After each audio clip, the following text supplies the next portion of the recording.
10, 9. You want answers? I want the truth! Get ready for two guys who can't handle the truth. I want the truth! You can't handle the truth! But we can. Dave Palumbo, Chris Aceto. RxMuscle.com presents Heavy Muscle Radio. Watch out! Welcome to another episode of Heavy Muscle Radio. I'm Dave Palumbo, and I'm joined, as always, by that technician known as Chris Aceto on this May 14th, 2018 afternoon. And Chris, big week coming up, the New York Pro. And what a lineup we have this year. Steve Weinberger has got to be really happy about this one because every single class seems to be stacked to the hilt. And I think that the New York Pro has really established itself now as I'd have to say maybe right behind the Arnold, the second best contest of the year. Obviously, the Olympia being the Super Bowl.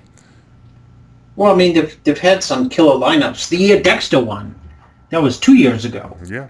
The lineup was like, it had Rolly in it, it had Nathan in it, it had Max Charles in it, it had Kuklo in it. I think that was your top five or top six. That top five and top six was just off the charts. It's interesting because it's a little venue. In other words, you can buy a ticket and be 20 rows back, and that lineup you would also see in the Olympia or the Arnold, and you buy a ticket and you'd be in the boondocks. You won't be able to see who even looks good. You know what I mean? Well, it's in the new place in White Plains now, yeah. so it's a little different. It's a bigger venue. I think they can put more people in there, but it's nice. It's like I said, that's where I go. I used to go all of my reptile shows there, so I'm very familiar with the area. I'm familiar with the setup. I know I can tell you where the carpet pythons are and the ball pythons and the boas, because they set them up in different areas. But I have to. I went there last year. I won't be there this year. You'll be down there for us. But I thought it was well done, and I liked it. I thought it was a better venue than Jersey. It's nice to break it up anyway, just because all the amateur shows are in Jersey. So this kind of adds like a little extra something special because it's in the Westchester County Center there, and it's they hold a lot of concerts there and all kinds of stuff like that. All right, let's look at this lineup on paper. Let's get right to it because this is the story of the week. I have a lot of gossip we could talk about, but the story of the week really is this show, and the lineup has been really hyped, and I think a lot of people are excited because a lot of the guys in the lineup have been busting each other's balls essentially on Instagram. Juan Morel, who would have to put up there as one of the favorites. Yeah. Him and Justin Rodriguez have been going back and forth, with Nathan De Asha, obviously from the UK, and, saying who's better, the New York guys or the UK guys, and, Nathan saying the New York guys are lazy, and, back and forth. I think it's good for this, but I think it's all in good faith, really all in good jokes, because I don't think anyone's taking anyone seriously, which is the way it should be. A lot of guys get super pissed off, and they do take it seriously, and I just don't... I don't see that between these guys. I think that they all have a good sense of humor about themselves, and even if some of them are taking it seriously, no one's letting anyone know about it. So that's a good thing. Mm-hmm. But I see your buddy. I don't think you're working with him though for the show. But Brad Rose in the lineup. Has he ever been to a New York Pro? This might be his first one. No, I don't think he has been to. No, he usually competes at the end of the year, West right? Coast. Yeah, well, he stays. He does the West Coast shows, the Frigno, but always after he's done. Yeah, but always after the Olympia. I've never seen them do a show like early in the year, or not recently at least. Yeah, this is a big show to jump in. It's a weird line. The lineup's really impressive. Brad's impressive, but this is like, there's so much depth here. Yeah. You have, I don't know if you noticed in the lineup, Milan Shadik, who was in the 212 last year at New York Pro, and we said, he having to suck down and come down in weight was really, hurting him. His physique because he wasn't able to really make the weight, and it depends when the weigh-in is, and I think this is a good move, and he's a terrific talent. I haven't seen any pictures of him recently, but I have a feeling he's going to be dangerous in this lineup. I think there's a lot of danger in this lineup, and I don't even know how to handicap it because there's a lot of people in the show have different looks. Well, we're going to go through all of them. because there is a lot of guys in this lineup. I think we have to start off with Nathan De Asha, who's the highest placing Olympia guy in the lineup. Yeah. Yep. So I would have to, give him the. I guess if you want to say someone's a favorite, I'd have to say he's a favorite. Juan might have won more pro shows than him, but I think that Nathan is placed higher at the Olympia level. So I would say that Nathan is, and Nathan skipped the early shows this year, which was good. Gave his body a rest. So did Juan, for that matter. But I think that Nathan is looking. I saw pictures of him, and I've seen some videos of him, and he looks really good. What is your take on it? Now he did leave the Camel crew. He's not working with them. Now someone told me, I don't know if this is true. That I thought he was training with Matt Jensen, but I heard he's only weight training with Matt Jensen. I heard that AJ Sims is doing his diet now. I should have just texted him and asked him. I don't know why I didn't, but I did an Instagram live the other day, and the guys were telling me that. So sometimes when you switch people, things don't work as well, or sometimes they work better. Yeah, well, that's right. Sometimes they actually work better. So. We'll have to see. I mean, he's obviously the favorite. Simply, I mean, he's won more than one show. He's been in the second call in a super deep Olympia. He's been competitive at the Arnold Classic in the first call out with Ramy, Rowley, Roden, that group. Right. He looks bigger than he's been. He's got this look. Him and Juan have got about the same width, I'd say. Although I saw a picture Juan posted on Instagram. Obviously, pictures can be deceptive. His chest it looked so big, the waist looked so small, and however the angle was, they set it up. I got news for you. It is so big, and his waist is so small. But that's Now, obviously, Juan's problem is his legs usually. So yeah, well, I mean, it's. Of course, that's what I mean. Like his upper body's going to be crazy, ridiculous, and his legs last year were lacking. And I think what year did Juan win it? When he won the show. Yeah, he won it against Victor Martinez. I think was it 3 years ago. Yeah, but it was the best one that. Yeah, if he brought that look, that would be very dangerous. Yeah. I don't know if Nathan could beat that one, but. Well, who's got better legs between them? I think Nathan's got better legs. Yeah, me too. So eliminate the legs, and it becomes the question is, they both have that long does Juan's torso. upper body dominate Nathan? So it becomes what the funny thing is, they both have that very long torso too. The same look, and the funny thing is that I know that Juan can get harder than Nathan, but Nathan always shows up on stage ridiculously hard. Juan's problem is if he comes in too shredded, he looks flat sometimes. So. He has to eat ridiculous amounts of food. He can't clean carb because he won't fill up, So sometimes when you junk carb a little bit, maybe you lose some of the sharpness, even though you get that fullness you need. So once again, we're trying to hypothetically decide who's going to be better, and it's almost impossible.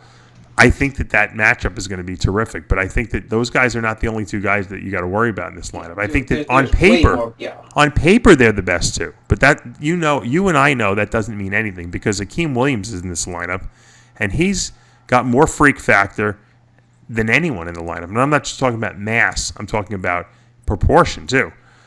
His knock is that he just doesn't get as hard as everyone else does, So. If it comes down to a conditioning show, Akim winds up in fourth place. If he's not in shape. So the question is, what Akim Williams will we see? Now, if you look at his Instagram, you see these wacky pictures in black and white, and with probably filters on them and stuff like that. I don't know. And if the funny thing is, if you can achieve the level of conditioning that your filter or your black and white picture adds to your physique, then you're unbeatable. I mean, he's like a Ronnie Coleman, who, if he can come in Ronnie Coleman conditioning, will beat everyone. I mean, would you agree with that? Yeah, I mean, we saw Ronnie Coleman conditioning on Akim Williams' physique. Who beats him? No one beats him. Not Phil Heath. No, well, yeah, Phil Heath. I mean, he's not that dominant. I'm talking about Ronnie Coleman conditioning on Akim Williams' physique. I mean, does he have any weaknesses aside from maybe in his inner back a little bit? No, I don't think Akim has any weaknesses. No. No, I think if he can get that grainy conditioning, and look, it's not his fault because I've worked with him for a very long time, and it's a rough battle for him to get in shape. but he puts muscle on faster than any human being I've ever seen. You know, I guess God doesn't give you all the gifts that you could possibly want. And people don't realize Ronnie Coleman trained a long time before he won the Olympics. He was almost training 10 years. You know, he was competing for 10 years before he won an Olympia.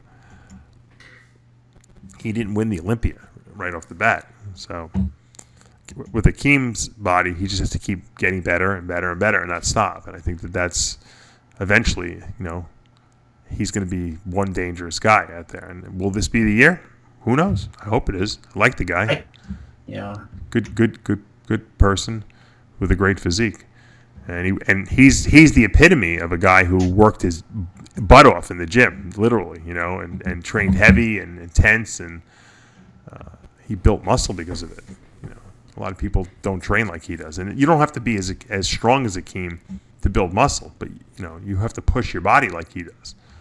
You know, will he require 10 surgeries on his back, you know, in 20 years from now? Who knows? He might. I don't know. But right now he's looking great.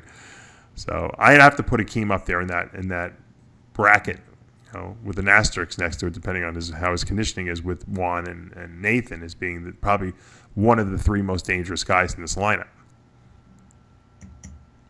You know, then if you look at the lineup, then you see guys like Lionel Baiki. What are you going to say? He's not dangerous? Right. I mean, but here's a guy we've never seen in shape. I mean, when he wins shows, he's still not in shape. He's better than he was, but he's never in shape, you know. He has the same problem that Juan has. But he's been in shape. He's been in the shape a couple times, and when he's in shape, I mean, where's he land in this line? I mean, he's beaten Juan, right? Right. I'm not taking anything away from Juan, but I mean, to say that he can win the show too. That's what I'm saying. He can win the show. But the reason we're not saying that he's a favorite to win the show is because he doesn't bring consistent conditioning. Yep. You know, he hasn't a lucky day sometimes. You know, and that's when he's the most dangerous. You know, and I don't know if he can do it again. He's ridiculously dangerous because outside of not having strong hamstring development on the back shots. Yeah. He's ridiculously dangerous from all angles. Yeah, he just looks good standing there. When you see him in the lineup, you're like, this guy's got to win the show. And then you start comparing it, you know, shots, and it's like, yeah, that's how it goes. I see Anthony Champagny in the lineup. We haven't seen him in a while. I know he's had a lot of injuries. I don't know how he's going to look. He's making his comeback at this show. I see a couple of Egyptian guys. Ahmad Al-Dassani. Stephen Frazier, we haven't seen on stage in a while. Aslam Muhammad, your guy. You're right. Aslam Muhammad is Sam. We call him Sam. He worked in my species warehouse for a while, and he's a terrific talent. I don't know if this is his pro debut or not, but I saw him before I moved from New York. He came and visited me, and he's good, really good guy. Good, genetically gifted, crazy physique. So I don't know how he'll do in this lineup because I haven't seen him in a long time, but he's good. Dave Kalick has been sending me pictures of Dorian Haywood, who looks really good. He'll be up there in that top 7 group for sure. Wet carbs, dry carbs, whatever Dave's got him eating, he'll follow it. He'll bring some good conditioning. I see. Who else was I impressed? Oh, Josh Wade. I saw pictures of him. Have you seen him? He's a freak too. He's always in good shape. He's really made a lot of improvements over the last couple of years. Yeah, he has. I mean, he's a sleeper guy that no one really saw coming. And I can't remember what show he placed really well at last year. Was he like second at one of these shows at the end of the year? He was really good. Yeah, he gets in good shape. Was it the Chad show? I don't remember. No, I think it was. Did he play? I think he was right. He got third in Vancouver. He was. Yeah, there was 2 shows he did. He was right up there. Yeah. And I think he was third in the Prigno. Oh, maybe that was the show. Yeah, I'm thinking of.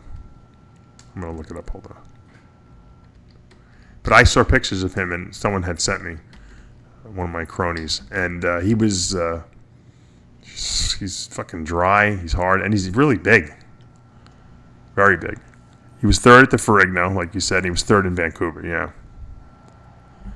Then he had a couple of. He was 6th, like in California and in Chicago. He actually placed 9th at the Muscle Mayhem. I thought he was going to do really well there. Maybe he just did too many shows, but dangerous. He's a dangerous guy, and he has a guy who turned pro at the Team Universe Masters. So no one, when people turn pro in Masters, no one takes them seriously, even though they should, because a lot of guys just use that as an easy route because they have 35 and over now. A guy 35, Chris, is not old in bodybuilding. You know that. 40 you start getting some, you start maybe losing some ground on people, but 35 you still can be pretty dangerous. So what is he, 37 now? Yeah, so he's got a couple really good years left in him. I look, he's made improvements, and like I said, that to me, I'm very impressed when I see improvements being made, and so I would look out for him. I think he's a sleeper guy. There's a couple sleeper guys in this lineup. Are you helping Eddie Bergamontes? Yeah. Yeah, he's in the lineup. Yeah, he looks extremely good. I'll send you his picture right now. Okay. Eric Ramirez, always very, very tight from New Jersey. I like his physique. He brings ridiculous conditioning. I think he's going to have trouble. I don't know if the pictures I'm sending you are Instagram pictures, quality, but I don't know how to put the filter on them. I see Michael Kefalianos is in the lineup. This guy just doesn't stop, man. I don't know how these guys. He's got to be 50, right? He's got to be. Kefalianos. He's closer to 50 than he is to 40. That's a fact. Yeah, I think he's got to be close to that. Oh shoot, Eddie Bergamontes does look very good. Told you. Impressive. Made some good improvements. Very good. How's that from last spread? Yeah, impressive. Very Dorian-esque. Okay, now I got there's more coming to you. I got like half the lineup here. All right. In the open? Who else did you help? Yeah, I get Regan's in the show. How come Regan's not on the list? I don't know. How come you train all these guys that can't register for shows? I don't know, because this is not the first person that I completely forgot about Regan in the lineup. Because I didn't see him on the list. And he's not doing classic. A lot of people think he's doing classic. He's not doing classic, obviously. Who's this other guy you just sent me? That's not Regan. Rafael Brandeo from Brazil. Oh yeah, I see him on the list here. He's good. Yeah. What does he weigh? 110 kilos, whatever that is. 112 kilos. Oh, so he's big. What about Patrick Moore? Oh, you helped him too. Oh, so you do have a lot of guys in the lineup. Yeah, I'm impressed with Rafael Brando from Brazil. He's got a V-taper, right? Yeah, and he's got a small waist. I don't see his legs here, so it's hard for me to tell. Oh, the legs are the best body part. Oh. That's why I didn't send him. Who else you got? Zane. Well, yeah, we're going to go to 212 in a minute.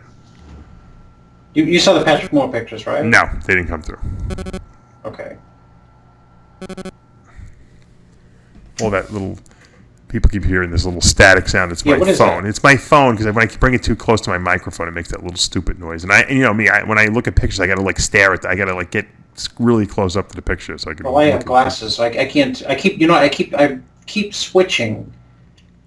Glasses on. Glasses magnification. On. No magnification. I started with little because they're reading glasses, but I keep switching. I'm wearing giant magnifying glasses now. You're wearing Coke bottle glasses. Yeah, now. That's all right. My dad, I was at my dad's place in the assisted living place. He was actually in a good mood today. And I got to send you the video. I was videotaping him. And I was asking him about my son, and I was asking him when I was a kid. And I was asking him all kinds of different questions, and he was actually had pretty good recall, and we were having a good conversation. And he's like, "I think I just pissed my pants." You laughed your ass off. It was very funny, really, really funny. I think I just pissed my pants. And then I went to get the nurse when he told me that, and when I got back, she's like, "Did you pee? Did you?" To you? To him? Did you wet yourself? No, she said to my father, like, "No, who told you that?" She's like, "Your son said that." She's like, "Let me just check." And sure enough, he went. She's like, "You did go." He's like, "Oh, how am I supposed to remember? It was hours ago." It was like 30 seconds ago. Oh my God, my father. This guy's good. Yeah, his legs could be a little bigger, but... Yeah, I just sent you the leg bot shots. No, I'm talking about who's the black guy you sent me? Patrick Moore. Yeah, he's good. Good arms, good abs, small waist. I don't know. You know what? I don't know how everyone's going to look next to each other. You know what I mean? In the call-outs. Oh yeah, the guy. I see the guy you told me you sent me with the legs. Really good. Yeah, he's going to be dangerous. I think he might be a sleeper. Let's put it out there then. This way we can say we said it here. Rafael Brando. Really good. How's his glutes? They're striated. They're not like Andreas Monza striated, right. but I think he's good. I predict he's going to do better than people think. I don't know if he'll be top 5, but he's going to certainly be dangerous. So you got some good sleeper guys. I like that. I like when we don't know some of these guys in life. That's what the Night of Champions used to be years ago. You remember that? Oh yeah. There would be so many people. There would be like 50 people competing, and there was always like 1 or 2 guys that no one knew. That like Wayne DeMille would go to like Europe and find them and bring them, invite them to the show, and next thing you know, they're like superstars. You know, it was a big blowout show, like big showing for, of course, Dorian, right? Right, but everyone was kind of expecting Dorian, but there was not really, guys. not the first year. How about Marcus Rule? Marcus Rule. How about Thierry Pastel? Yeah, he was good. How about? And it's funny every year that these guys came, like he brought like some new guy. They always got fucked the first year, right? They did terrible, yeah. And then they would come back and win the next year. And win it the next year. What about Nasser? Nasser, and nobody knew who Nasser was. Nobody knew who Charles Claremont was. Really, I mean, people knew in England and a little bit in Europe, but not in the U.S. Yeah, no, pre-internet era.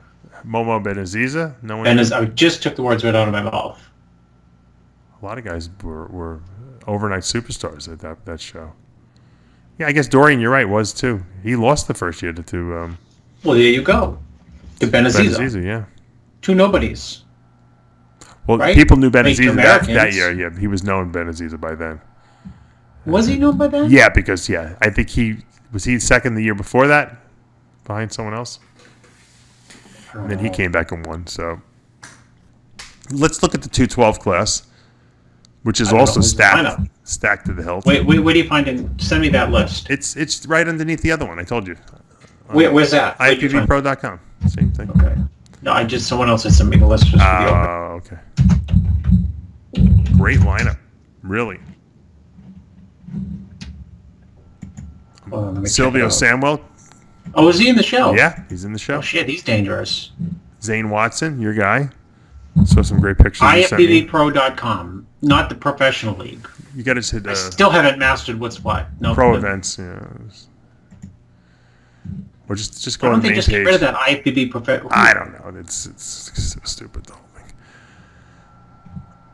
Send me the list, Dave, because I'm not smart enough to figure out. Chris, go to IFBBpro.com, and on the front page, you start seeing the most recent. You'll see New York Pro pop up. Just click on that. I have to educate Chris Aceto on websites. He still has his BlackBerry. Chris, you have an iPhone, but I bet when you go home you use the BlackBerry because you just feel. I don't see it. I just see the rock and muscle fitness. Oh my God! So go through the list. Just name them off. I'll name them off because you'll get distracted anyway. I'll hear you typing. It'll drive me crazy. Ahmad. Very good. Dangerous. You're not helping this other guy from Brazil, are you? No. Ulatan Arago. I figured you're helping one guy from Brazil, maybe you're helping another guy. Mahmoud Al-Dura from Canada. He's good. I know who he works with. He might be a sleeper. Yeah, I'm not really that familiar with his physique. Very good. I'm helping a guy by the name of Kareth Bajo, who won his pro card at the Masters again last year, just like, what's his name, did Josh Wade the year before that. So he's very dangerous, I'll tell you that. He'll be someone that people don't expect to see coming. Sean Clarita, who's always in that top 5, the giant killer. Yeah, he is a giant killer.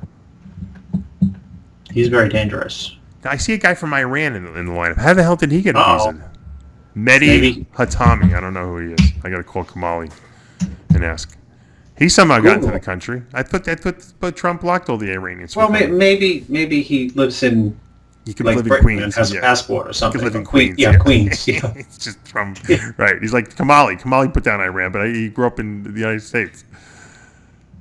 Vorchek Korotensky from the Czech Republic, who did very well last year. He's dangerous. In this show? Mm-hmm. He might have even won a show this year, if I'm remembering correctly. Let me do my homework here. Chris, you're pounding on those keys. It's driving me crazy. Because I'm looking for the list, Dave. Just send it to me. I can't send it to you. What are you going to do? There it is. Steve Benton is good from Germany. Yeah, I'm not really that familiar with him. The guy from Iran is not the guy who won the 2 shows earlier. No. You sure, right? Yes. Positive.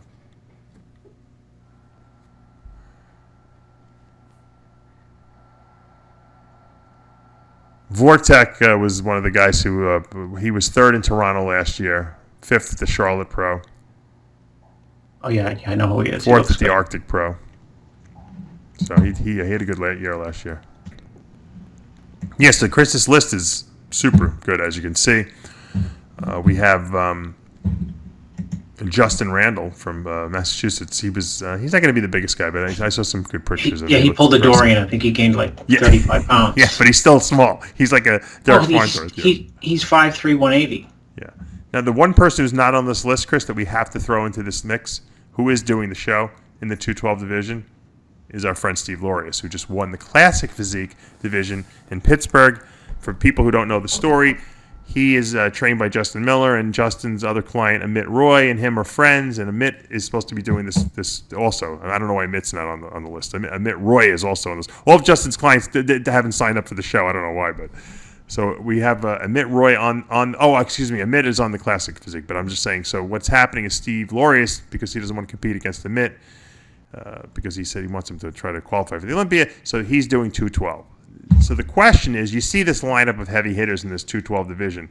Can Laureus come in here and do damage? That's the question. And it's very hard to try to handicap this on paper, because until you see these guys next to each other, it's like looking at apples and oranges, not to give that same analogy everyone always gives. Well, it doesn't mean anything till you see them next to each other. I mean, the guy's going to be around 212, right? So, I mean, 212 pounds. He's a taller guy, though. He probably has the best shape in the lineup, but does he have the mass, and the density? That's the question. When I see a guy like Zane Watson and the density he brings into his physique, I'm like, how does a guy, like Laureus stand next to him, even though he has beautiful muscle? How's Divine Wilson going to do here? Well, Divine is doing the Classic. We'll get to that in a minute. Okay. Well, it was me being facetious. Yeah, no, How's Divine Wilson going to look next to Sean Clarita? Yeah. Okay, so those guys, quote, tied in Pittsburgh. Yeah, we're close, yeah, that's for sure. Look, the 212 lineup is good. It's not the open lineup. There's a lot of good guys in it, but I just see a lot of dense guys in here with a lot of muscle, like just, been training 20 years, these guys, and I don't know how Laureus, can stack up against them, especially because, let's face it, what is Laureus's one weakness, Chris? Condition or density. It's conditioning. It's conditioning. It's muscle maturity is what it is. Yeah, that could be it too. It's time, in other words. Yeah, I think in 2 to 3 years he's going to be like a ridiculous, dangerous nutcase. Winning everything. But right now it's like you said, density and conditioning. What's the forte of the 212 division? Oh, like cement. When I think of 212, it's just like 212 is to cement, and cement is to 212. Let's look at the small. Let's look at one of the smallest guys in the lineup, who's also one of the most dangerous. Justin Randall's total. He's one of the smallest guys. Right, but he's untested. Let's talk about Sean Clarita, who's cement. Well, that's why I said how is Divine Wilson going to look next to Sean Clarita? Right. Well, because it's funny how we make these conclusions. But forget Divine Wilson, because Divine Wilson's not doing it. So, but Laureus but the point is okay. So Sean Clarita will make him look like a fitness guy. Yeah. Yeah, because people don't understand the density differences between these guys. It's hard to tell people because in pictures you don't see it. You'll see it in person. You'll see it in video too. But what Laureus is so good because when you see him alone, it's like beautiful to look at, right? You say, "Oh, this guy can never be beat. He could beat Phil Heath, right?" If you look at his pictures. I argued that Divine Wilson beat him.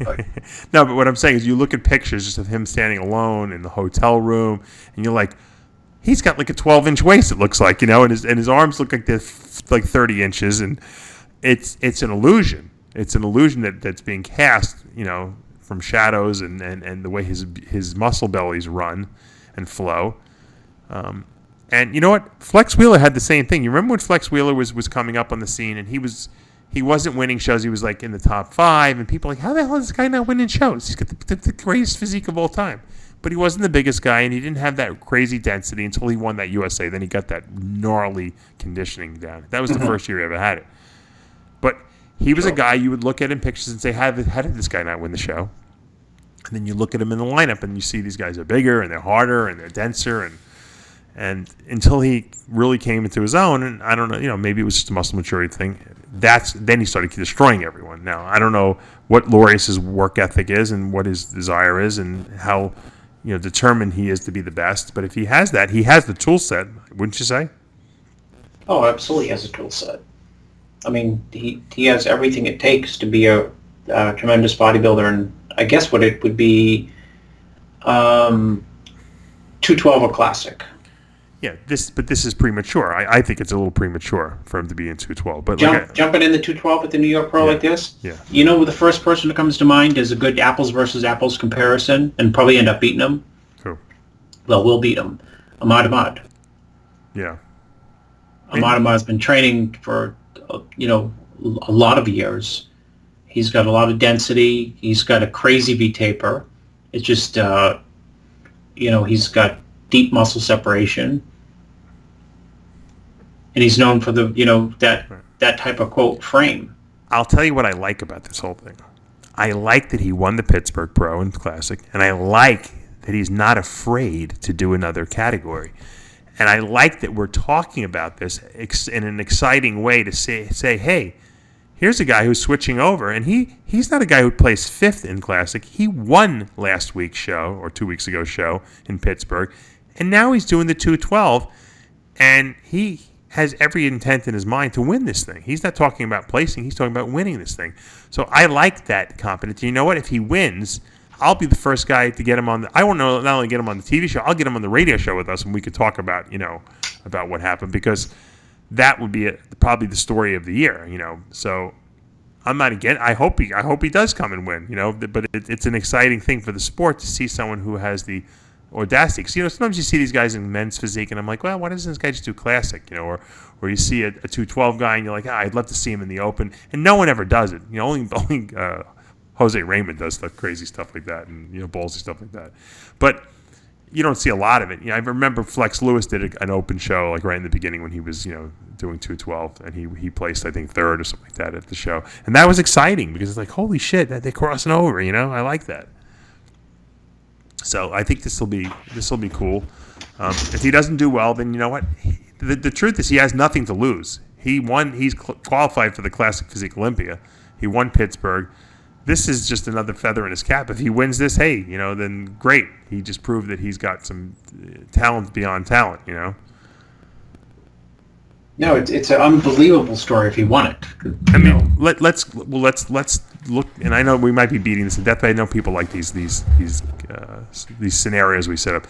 Let's take Flex Wheeler when he first hit the scene. What did Flex weigh when he first started competing on the national level? Do you think? He was 200. Yeah, he was a light heavy when the light heavies were up to 198. Right. So he was a light heavyweight. He could have done 212.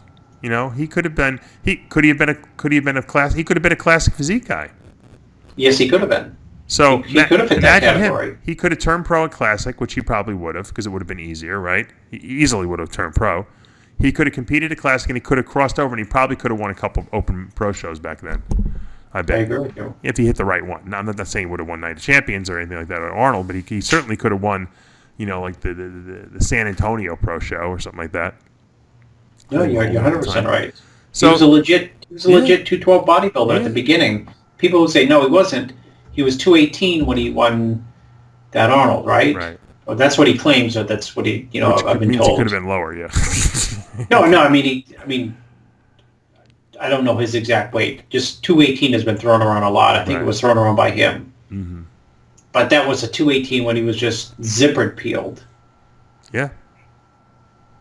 That's almost 212 right there. Yeah. So there are guys like that out there. So Laureus might be another, I'm not saying he's going to be another flex wheeler down the road, but he potentially could be. He's got proportion that's unbelievable. He's got beautiful muscle bellies. Like Flex, he had trouble getting really gnarly hard, until Flex hit that maturity level where his muscle was so mature and he wasn't afraid to drop his weight down low enough to get in shape. Mm-hmm.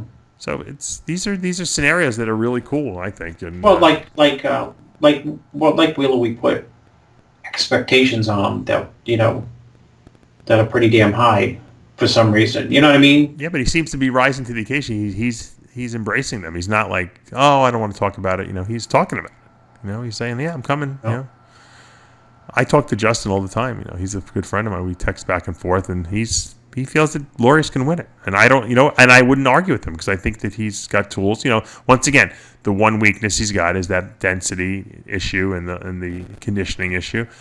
But I just think he's not peaking out right, to be honest with you. I think he's got plenty of muscle in his body. I think he's just not, at the end, that they're doing something that's not working correctly. Because when I see pictures earlier, 2 weeks out, I'm like, this guy looks like he's going to, he could beat anyone and anything. And then when he gets to the stage, it doesn't look as good. Now, I don't know if it's just a compared to other people type of issue or if it's just they're not doing something right that last week. Mm-hmm.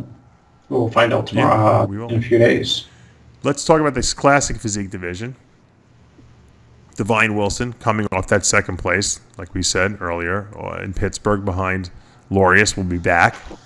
Amit Roy, who won the North American, is making his pro debut here. I saw pictures of him. He looks nasty, crazy, shredded.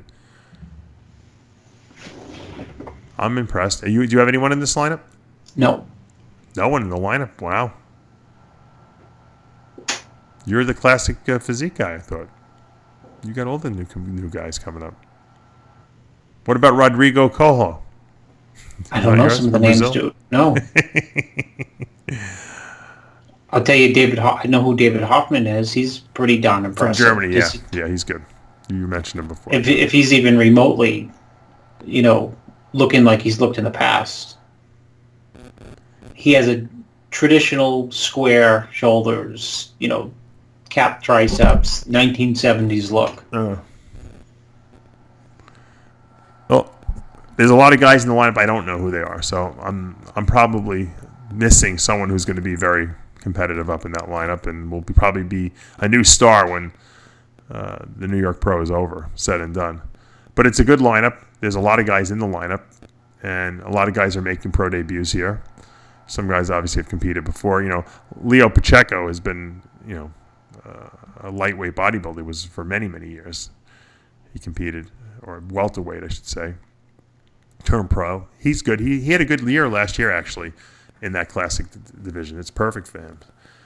He's a little bit of an older competitor, so I don't know. Yeah, he's very good. He's a very good bodybuilder. Yeah. He's got a classic, Absolutely, Clay. He fits this division perfectly. Perfectly. It's funny, 212, he's a little... Too small.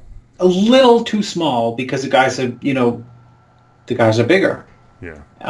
But this is a good class for him. Yeah, I think so.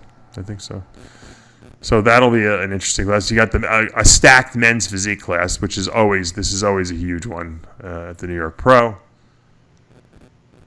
People try to make names of themselves at this show. So I really like this Akim Scott guy from the Bronx. Chase Savoy, excellent. Another really good, tough competitor in that lineup. Zavis Gaydon, he's in the military. He's another guy who's always a top placer. Ray Edmonds coming off the Pittsburgh win in this lineup.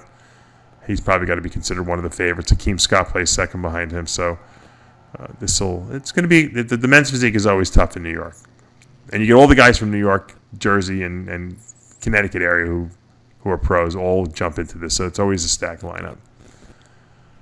You got Isn't it funny? Isn't it funny? Some of these pro shows are quote lacking competitors in terms of numbers, and then this show's like insane, right? Well, because everyone knows they're going to make a name for themselves at this show, so they do the show because they know if they win here, they got to be considered. You know, you got Mannion at this show, you got Weinberger here, so you know these guys are the judges at the Olympia. So if they see you here, you know, and you do well, I mean, they're going to remember that at the Olympia. So it's smart strategy, I think. A lot of guys are afraid of the New York Pro. They don't do it because they want to, you know, they're afraid if they don't do well. It's like, but if you lay it on the line here and you do well, you're set. I think you really, it gives you tremendous. I know Cedric McMillan doesn't believe in momentum, but I think it gives you a lot of momentum. I believe in momentum. No, he won the New York Pro. Yeah. That was his breakout show. Yeah, it was. You're right. Great bikini lineup. So we got all the classes here essentially, except women's physique, which is weird because New York is known for like the women. They like women bodybuilding there. Women's physique, same thing. And Steve just isn't holding it anymore. I don't know what. Maybe the turnout is good. Add another 2 days. Yeah, I guess look, you got to pick your show. You got to pick your classes and the ones that are most popular. And I guess he felt it wasn't. Although I disagree because I think women's physique in New York does work well. I really do, because of the fact that all the schmoey fans and people like muscle in that New York area, women. I think that the show works there. In some other places it doesn't work, but it works in New York. It always did. This was the schmo capital of the world, if you remember, back in the day. It's funny that it's odd that there's no. I mean, it's not odd, but there's no women's bodybuilding here, but there's no women's physique either. That's interesting. Yeah, no, that's what I'm saying. The physique has taken over, obviously, and that's really, as far as I'm concerned, women's bodybuilding. But I'm surprised they don't have it. It has, and there's none. Yeah. Well, if anyone wants tickets, you can go to bevfrancis.com, and you can purchase tickets for the show still. I'm sure they still have some tickets, but I wouldn't wait because the show notoriously sells out. It's going to be this Saturday, the 19th of May, at the Westchester County Center in White Plains. And if you have gynecomastia and you want to stop by Dr. Blau's office on the way out of there or on the way in, his office is literally down the block from there. So that's it's a good. You can if you're trying to get your gyno taken out and you want to see the New York Pro, you can get it all done in one weekend. We had a show this past weekend, and our good friend Gian Enrico Pica in Italy there had a show in Bari, Italy, and there was a pro qualifier as well as some pro divisions. They had men's physique there. There's only 5 guys classic physique there. There's only 5 guys. This would have been a good place for someone to qualify, believe it or not, but not a lot of guys showed up. Peter Duper from Italy won. I believe, if I have my facts correct, he had just turned pro at this show. So I don't know if it was the day before or earlier in the day. He won his pro card, came back at night, and then won the show, which is, you might as well retire after that, right, Chris? I mean, you can't do better than that. Can't have a more perfect night. No, exactly. That's like a dream night in bodybuilding. That's like the old, back in the day when they would have the Mr. Universe, right? They'd have the amateur, and then if you won the amateur, you could do the pro, right? That's right. Did anyone ever win the amateur and then the pro? Let's see. We need to call, I don't know. John Hansen. John Hansen. I was going to say, who is the historian now? John Hansen would know, probably. Maybe Peter McGuff would know, too. Before McGuff, it was who? Joe Rourke or something? They used to have that in Flex magazine. Yeah. Speaking of old-time stuff, someone sent me a clip. There was, I think it was the 97 North American that I did. And that peeled clip of you? Did you see that clip? The video? Yeah, you're crazy. Yeah. I did. After the show, I went out to Venice, and I went to World Gym, where the new one that Joe Gold had opened. And I remember because I was still dating that girl Barbara, who I wound up marrying, and Joe Gold was. You age yourself based on who I was with. You can remember things on who you were dating. Well, the reason I remember that was Joe Gold was like hitting on her. He's in his wheelchair, like hitting on her the whole time. She said, "Well, I was filming the video with Mitsuru Okabe, and Mitsuru was filming this video called "The Battle of the Super Heavyweights." It was all the guys who was competed at the I think it was the USA and the North American that year, Jeremy Freeman, and they had a whole group of guys that they filmed, and they filmed the leg workout with me. And the reason I wanted to see the footage of it originally, right after he did it, was because I actually spoke to the camera the entire time. Like I would explain what I was doing, and I was being. It was like a weird. It was reality TV before reality TV even existed. Because most people just train and Mitz shoots them and that's it. But I actually decided I was going to do commentary while I was doing the workout. And I looked really good. I was freaky crazy. It was like 2 days after a show, and I blew up, and I was veins everywhere, and I was big. You saw the clip. And so someone said, I never saw the footage of it. And so I was talking about it on Instagram Live, and someone said, I have a clip or something like that from promoting the thing. And I said, you do? Send it to me. So he sent me the clip. I guess Mitz had come out with like a little preview of the thing and never put the rest of it together. And I was like, wow, I did look pretty good. And I was so upset. And I was even more upset now because I don't know where the footage is. And no one knows where Mitsuru is or what happened to him. And so I'm putting it out there to the universe. When I put things out on this radio show, people always find what I want. We always get an answer. I guess God must listen to this radio show. Even though the people who rank the podcast don't listen to it. But God listens to our podcast. I feel like what president was always quoting God? Ronald Reagan. God was an American.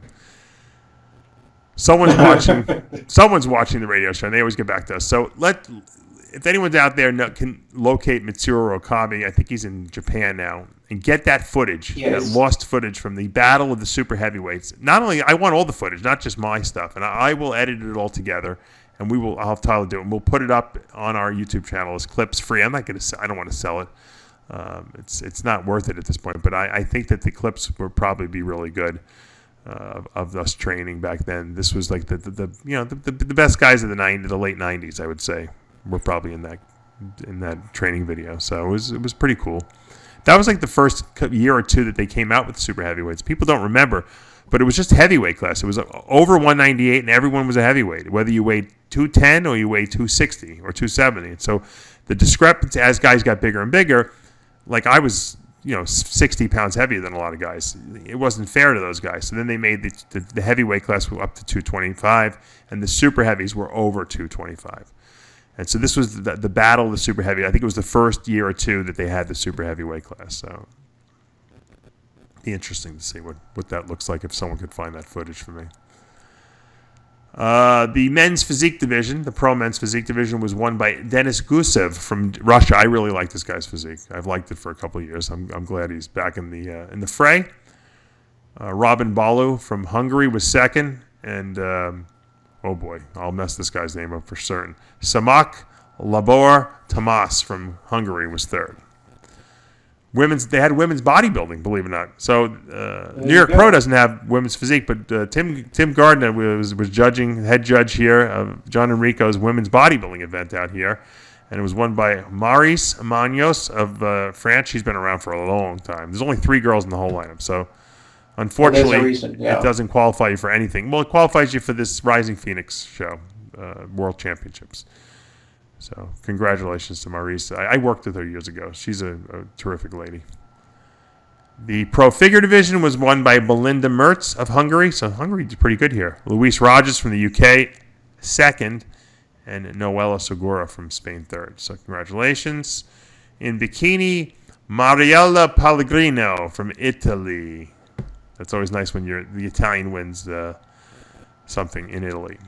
She'll win this show. Second place, Rodriga Bodra from Sweden, and third place, Francesca Stoica from Italy as well. So, great show. Oh, they even had women's physique. Look at this. And you know who won? Who won? I'm going to give you the country. You tell me who the girl is who won. Women's physique. Women's physique. Used to be a bodybuilder from Brazil. Oh, the blonde girl with the crazy Freitas. Yep, Ana Luisa Freitas. Yep. So she's. I was going to say with the crazy legs. Yeah, she wins. If anyone could get her condition in the lower body for the New York Pro, then they're going to win. Yeah, you remember? She was unbelievable. Yeah. A couple shows she got. Isn't it crazy how some of the women got crazy? She would get crazy peeled at certain shows. She was wacky looking. Yeah. It was impressive. I was impressed. You know, I didn't see any pictures. How did she cross over? She looks better or worse or worse or better? I don't know. I didn't see the pictures yet. You know, I have to just go back to the New York Pro lineup for a second. I didn't see John. Isn't Jon Delarosa in this show? I didn't see his name on the list either. Well, he's another Justin not on the list person. What's with these guys not signing up? Do you remember in the years past if you didn't sign up a month before you got fined? Now they let you sign up like the night before. I don't understand that. I don't know. Maybe I didn't see Justin Rodriguez's name on the list either, but I know he's in the show. So the lineup is way better than what we talked about. Yeah, the open lineup is better. We just didn't mention these guys, and they shouldn't get insulted because if they're not on the list, I'm not going to talk about you because then people say, "Oh, didn't you know they weren't doing the show? They backed out." Well, how the hell do I know? You know. So I only critique the people who are on the list unless I know for certain that they're doing the show. But I think that John's doing it. That's at least what I've heard. I'm not doing my homework, Chris. I should be calling these guys up and and verifying everything before the show, before we do our preview shows. All right, let me look at my list of stuff. What I got to talk about. So, needless to say, the New York Pro will be good. When are you getting into New York? By the way, I'm getting there Wednesday. Oh, so you're going to be doing. I would prefer to leave Monday. And just use it as a little mini vacation. Yeah, because you could drive there. You're not taking the Mercedes, are you? Yeah, I'm taking the Mercedes. I got the air conditioning fixed on it. Every time you take that Mercedes, you get stuck, though. I know. Sean Ray likes to make fun of it, like he has a big bank account or something. Oh, you know, Sean Ray called me the other day. Did I tell you that? You're kidding me? Yes. I thought we were doing like opposition research on him with like the girlfriends and stuff. Friday he called me, and out of nowhere. So I thought, well, he's definitely got something to talk about. What's going on, Sean? How's your wife and kids? Yeah. He's like, well, I haven't seen you at a show. Have you gotten banned from these shows? I haven't seen you. Oh, Sean, or you? Sean's asking me if I was banned from the shows because we're doing opposition. We're trying to find out dirt on you, like Cambridge Analytics, and we do have it. But go ahead. I said no. That's why he's calling. Let me get. Yeah, he's paranoid. I think he's paranoid. He didn't say anything to me. He said he was bored. He said he was just sitting around. He just figured he'd call me up and see what's going on, which is bored. Which is definitely, you're saying that's a cover for something else. The opposition research that you did on him. I didn't do any research. I know you can't spill the beans on the radio show, but I don't play my hand. You know that, Chris. Yeah. He was calling to trying to feel you out to see what information, i.e. dirt, that you had on him. Oh. And I'll just leave it at that. Okay. You're probably right. He wanted to, spill the beans. I take everything at face value. I believe everything everyone says. That's my problem.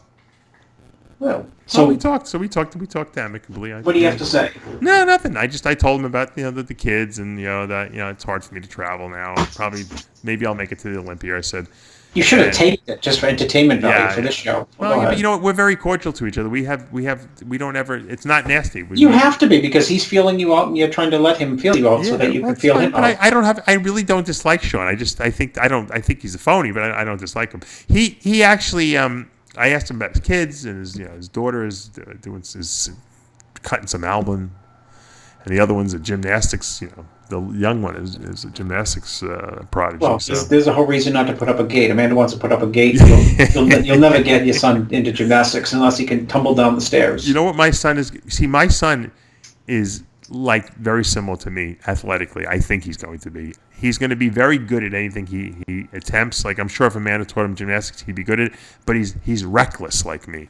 Amanda's not reckless at all. She's very controlled and she thinks about what she does. And I don't know if that's a girl thing or a boy thing, or if it's not. But my son just barrels forward with everything he's got. This kid, I'm telling you, and I'm not just saying this because it's my son. Because I wouldn't even talk about it if it wasn't true.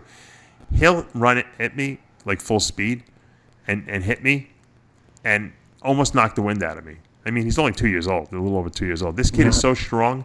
I don't even think he knows how strong he is because sometimes he hurts me. And he'll take his hand and smack me in the face like my head is ringing, from it.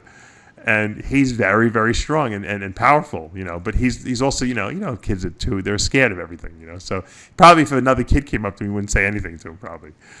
But the kid has got a lot of raw strength, The problem is that he's also, like I said, he's a little reckless, he doesn't think about what he does first. So he's always falling, always tripping and banging his head, and it's bringing back memories of what I was like as a kid.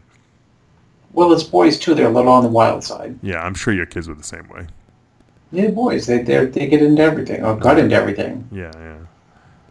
It's funny. I'm sure if I had like multiple kids, by the time you get to the second or third kid, you're like, oh, this is easy. I already seen it before. But I think that all kids are a little different. I don't think all kids are like this. I bet you there's kids that are not like this. That are much more controlled and they don't get into trouble and they don't do crazy, nutty things. And my son has no fear. He'll do whatever, anything he wants. And my wife doesn't like when, Amanda doesn't like when he gets too rough with her, But with me, what he likes to do is, and I don't even know where he gets these moves from. He does these WWE moves on me. Like he'll drop his whole body with his elbow right into my midsection. He's like always trying to knock the wind out of me. I think I'm getting in better shape just from wrestling and playing with him on the floor all day. Maybe. He'll get on my stomach. He likes to hold my hands and stand on my stomach, and then he'll tap dance on my stomach, like pounding his feet into my midsection. He thinks and he laughs. He thinks it's hysterically funny. Well, or you know what he'll do? He'll be at the TV set, and I'll be laying on the ground because he won't let me get up. He wants me to lay on. I get on the ground, and I'm laying there, and he'll like pretend he's doing something. This is his new thing. And when I'm not looking, or when he thinks I'm not looking, he'll come running at me with everything he's got, and he'll dive onto my stomach with his chest out, trying to hurt me or at least pin me like a wrestling move almost. And he laughs like it's the funniest thing he's ever seen. He's gonna roughhouse and turn your daughter into a little tomboy. I don't know. Hopefully she can kick his ass. Well, I mean, your wife's athletic too, right? Yeah. So that means. Yeah. My wife's petrified. I think my wife's petrified because she's afraid he's going to hurt her. Because he's so much bigger right now. He's like he's like Mighty Joe Young compared to her. Yeah. Well, he'll probably harass her at some point. She'll be strong enough to just stand up there to him. At one point, whack him in a couple years. I don't know if she's ever going to be strong enough to he'll always be 2 years older than her. maybe when they're 18.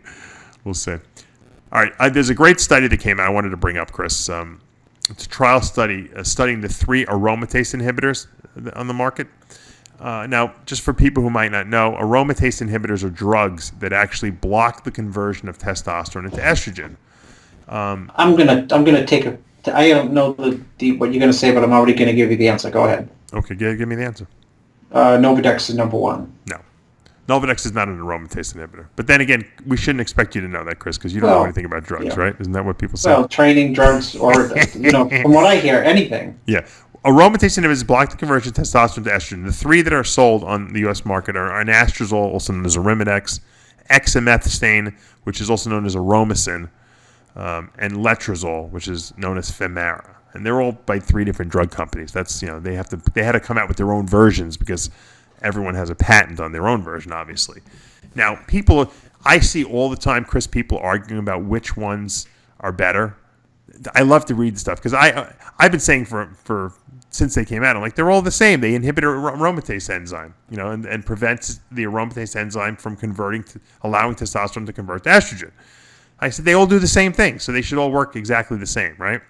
Well, that's what the study found. The study found that there's essentially no difference between them. And this is the experiment is not on guys who have gynecomastia. The experiment is women who have breast cancer that responds to estrogen. So obviously removing as much estrogen as possible is what they want to do. Now, in women who are premenopausal, in other words, women who still get their period and stuff like that, you can't stop the production of estrogen because it's produced from the ovaries. But when women hit menopause and they no longer produce estrogen from their ovaries, the only place that estrogen comes from is conversion from, DHEA, which is an adrenal androgen that they produce. So women obviously don't have testosterone per se in their body, but they do produce some testosterone from DHEA. So when they have these estrogen-dependent tumors in their breasts, they want to get rid of as much estrogen as possible. Now, what they originally used, like you had mentioned earlier, was tamoxifen or Novadex. That's an estrogen receptor blocker. It blocks the receptors. So the estrogen is still there. It just can't get to the receptor and affect that tissue. And that's what they always used because that's all they had for many, many years. And that's why bodybuilders in the 80s and 90s, that's what we used. We used tamoxifen, right, to block estrogen. Then they came out with these aromatase inhibitors, and people realized, I was one of the first people to really promote this drug, Arimidex, because my doctor friend told me about it. And I said, Arimidex is better because it blocks, you don't even produce the estrogen. And remember, if you don't convert testosterone to estrogen, you have more testosterone around in your body. So it was a better solution. The problem was, in women that still produced estrogen from their ovaries, them taking this didn't help. They still had to take Nolvadex. So they did this study on postmenopausal women who had breast cancer, which was estrogen independent, and they found that these 3 drugs, when they used them all, they're exactly the same results. So guys out there who are wondering, hey, should I take Arimidex, or Femara, or Aromasin? It doesn't really matter. They all work pretty much the same. And now, I'll put a little asterisk next to that because some people seem to respond better to certain ones than others. Now, I don't know if that's just genetic variability or if it's the fact that some people have fake versions of this. Because, Chris, a lot of people use these liquid versions of these things that they sell on these peptide websites. And who knows what the hell they're taking. They could be think they're taking Arimidex, they could be taking Nolvadex, or they could be taking nothing. So, I was just going to say nothing. What do you give it a benefit of the doubt of something? Yeah. So could be taking nothing. That's unfortunately what usually is the case. So it's a good study. If you guys want to check it out, you can Google it. It was in the Lancet Oncology Journal. Blackman, if you're watching or listening to the show, you can go check it out. I'm sure you have it in your Hummer someplace that you probably haven't gotten to it yet, but it's in there. All right. I have 2 quotes of the week, but I don't know. I should probably just pick one. I'll pick the Herman Melville quote of the week. I'm working on a book, a diet book.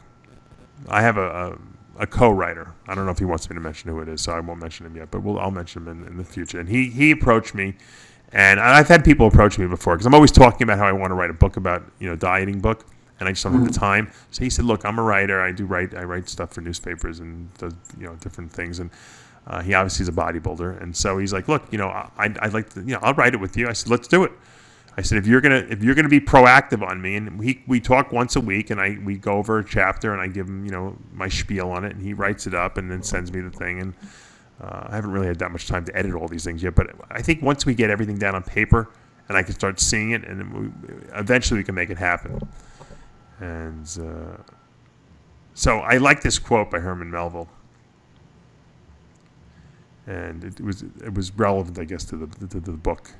Because Herman Melville my dad was obviously an English teacher, and my dad loved Herman Melville because when Herman Melville died, they found in his house up in his closet a book called Billy Budd. I don't know if you ever read Billy Budd.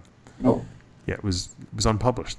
It could have gotten thrown in the garbage. It's one of the great American novels, Billy Budd, and it was never ever he never tried to have it published. It was just sitting in his closet. I don't know if he didn't think it was good enough or what. So my dad relates to that because my dad feels like he's going to be discovered once he dies. That's his premonition.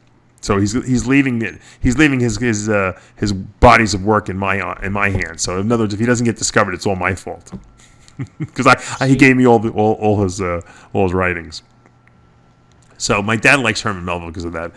But Herman Melville also, I remember my dad used to say that if you're going to if you write a book, every line in the book, every word that you write should be relevant to the book, whether it's fiction or not nonfiction, whether it's a science book. Every sentence should have relevancy to what you're reading. There should be no fluff in there, in other words. And that's how I really want this book to read. If I'm going to write a diet book, I want it to read to the point where every word that I write is important to the meaning of whatever I'm trying to get across. How to lose body fat, I guess it would be.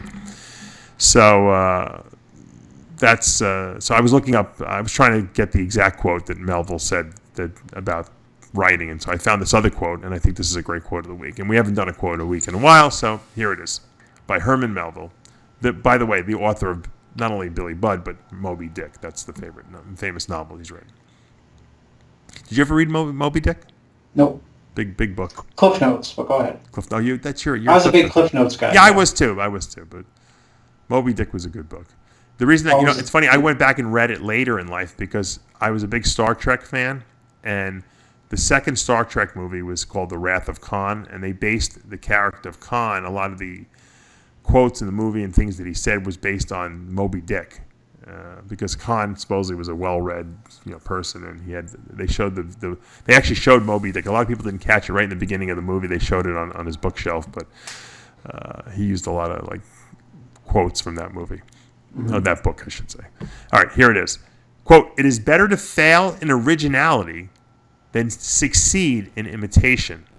He who has never failed somewhere, that man could not be great. Failure is the true test of greatness." I'll read it again, and then I want your interpretation of it. It is better to... Wait.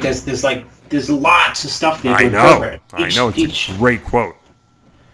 It is better to fail in originality than succeed in imitation. That alone is a great quote. Yeah, because you know what? Anyone can copy. Yeah. Very few can innovate. Well, that's what we do here at RX Muscle. We don't. We everything we do is original, and if we fail, great. Who cares? But we don't imitate what anyone else does. That's for sure. It takes a lot more balls to innovate. It's easy to copy. Mm-hmm. And you can be very successful in copying. Blackman's the great copier, I call him. Well, there's tons of companies. Who was it that said? I think it was Bill Gates who stole a lot of his stuff, from other people. Oh, he did? I didn't even know that. He wanted to copy it, and he would take something, ideas, and he would perfect them. Take them to another level. But the innovation didn't come from him. Interesting. I didn't even know that. Even the original operating system for Windows? I'm not sure. But that's in reading his books, or one of his books, a biography, is that people complained that he used to steal people's ideas. And there's nothing wrong with stealing other people's ideas, because you got to take them mainstream. Right. And let's go over the second part of the quote. He who has never failed somewhere, that man cannot be great. Failure is the true test of greatness. Why do you think that is? Because because success is correlated with Darwinism. In other words, when you fail at something, you learn something, so the next time around you perfect it a little bit, and then you fail again and you perfect it a little bit, whatever your craft is, and you fail a little bit, you fail, and then you Right. You weren't afraid to try either. Everyone fails, and there's no one who just, except Cody Montgomery, he wins every show. But you only learn. You never learn. You learn something from wins, or you learn something from things that come easy, but very little. Oh, yeah. Every injury I ever had, I always get the weirdest injuries. I've talked about this before. And the crazy things always happen to me. And I always say, why me? Why? And then I realize that I learn from these things. And I always have this wisdom that I can impart to other people. And they're like, how did you know this? How did you know the solution to this? Who the hell told you this? Because it happened to me. Yeah, it happened to me. It happened to me, unfortunately. So don't be so scared. I know. And they're like, you sure? I'm like, just do this. And they're like, you were right. So everything happens for a reason in that sense. And you can't be afraid. You can't be afraid of it. You got to put it on the line. And a lot of people are afraid. I just did an interview with, it'll be airing this week, Nick Trigili. And it was an very intense interview. He's not competing anymore. He's done.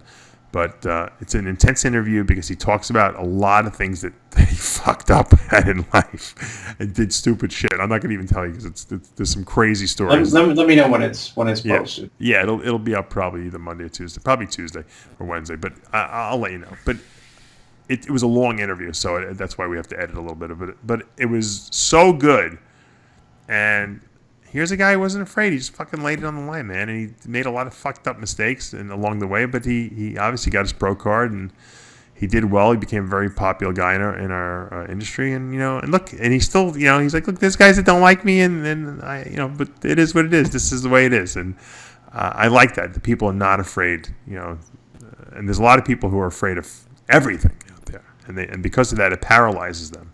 The key word is right there. I knew you were going to say that. Fear paralyzes. Yeah, and when you're paralyzed, you can't do anything. You can't be successful in anything. You're inactive. Yep. So, all right, that's my quote of the week. I don't want to hear anyone complain that I didn't do a quote. This was a good quote of the week. And I think we imparted a lot of good information on people with this. But all right, so you're going to be in New York starting Wednesday. You'll shoot me a text when you get there. I'll have to have you go room to room and check out all the competitors. Well, I don't have a room I'm too cheap to have a room at the hotel. Who are you staying with? I got 4 miles away in a nice hotel. I just got a cheaper place. Right. Are you alone, or are you with one of your No, cronies? I'm alone. Oh, usually I you don't stay know. at someone's I room. think I told a few people where I'm going to be if they decide to stay there. Right. You know, that's easy for me. Usually you stay with someone. I know, but it's nice when it's, you know what. Oh, I'd rather stay alone. I don't know how you stay with other people, but you like to sleep on the couch. You're like a couch sleeper. Yeah, because I know I'm not going to get much sleep, you know. You only like to do that with like Rodin and those guys, yeah. It's got to be like Olympia. It's time for you to be sleeping on couches. This New York Pro is not that important. No, it's a big show, right? It depends. If Sergio was there, you'd be in his room. I guarantee it. But was I last year? No, I was. You were close. No, but I was there. Yeah, I was there a lot. Yeah, you were close. Because you know the guys that need a lot of mental support as well. I'll leave it at that. As well as they all need mental support. Right? No, you're right. You're right. You have a lot of mental nutcases actually that you deal with, though. You know that, and I'll say one of them, and he'll agree. Guy Sistaninos, certainly one of them. What's going on with Guy? I haven't heard from him recently. No, I haven't heard from Guy. He must be saving it up a little bit. Well, he had a couple crazy things happen to him, all these medical issues that were going on. So I'm sure he's probably trying to make some improvements. This is the 1 year anniversary of he almost burnt up at that show. He almost spontaneously combusted. No, it was crazy, right? Yeah, no, but those crazy marks he had all over his body was really crazy too. Yeah, everyone calls them the DNP marks. The DNP marks. The funny thing is, if Guy did it, he would tell everyone. So oh yeah. He's got a radical honesty thing going on. You can't stop it. Exactly. I tried the DNP and I spontaneously combusted. Yeah. Well, it should be a good show. I'm sure there's people on the list that we probably forgot because they weren't on the list. Yeah. And if you could, when I would do a show, when I said I'm going to do the USA, I knew, a year in advance. Away. Yeah, I mean, I don't know why these guys have to decide like 3 days out if they're doing the show or not. Are you dieting or you're not dieting? If you're going to do the show, sign up and sign the freaking contract. Send it in. It's got to be annoying as hell for Steve Weinberger to get these contracts at the last minute. I mean, I know a lot of these guys who do this to him, he knows them. But I don't know why they can't just sign the contract and commit so that people can see on the list who's in the show. It's like they're trying to make like a magical no one know about him. Nope, he showed up. Look at him. He's fucking in great shape. Yeah, you're not surprising anyone. Everyone knows no one cares, to be honest with you. Yeah. No one cares. The only people who care are you and me because we're trying to handicap the show. No one else gives a crap about who's going to be in the show. So you're not surprising anyone unless Phil Heath's showing up at the last minute. No one, or Kai Green. No one is going to get excited about it. I got news for you. And you're not surprising anyone else because you know what? Everyone else is preparing as if it's the most important show of their life. That's what bodybuilders do. Yeah. So, well, it'll be interesting to see who comes out on top of the 212, the Open, and the Classic division. It's funny now we got 4 divisions really in the men's physique too. Who would have thought, right? A couple of years ago, Chris, there was 1 division. Now we have 4 divisions in the men's. I know. Crazy trials too. Yeah, I mean, really, this is a lot of depth. This might be, in terms of total depth, better than the New York Pro 2 years ago.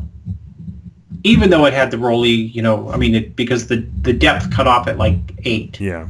Here, I think the depth goes to like 12 guys. The problem is you never know who's going to be in shape, and so it could be a horrendous top 5 because all the guys that we thought were going to be in great shape really aren't, but they're in the top 5 and no one really is in shape, and the judges are trying to figure out who's the best of the worst. Sometimes that happens, and then sometimes every once in a blue moon, okay, you get everyone shows up, or you get 90% of the guys in shape, and it's a battle to the wire, And that's exciting. Well, when Sergio beat Jon Delarosa, that was a great victory last year. I mean, that was crazy tight victory race, and it was exciting, and we didn't know who was going to win, and it changed at night, and you were there. You were there. Yeah, it couldn't get any better than that. Those are the shows you love to see.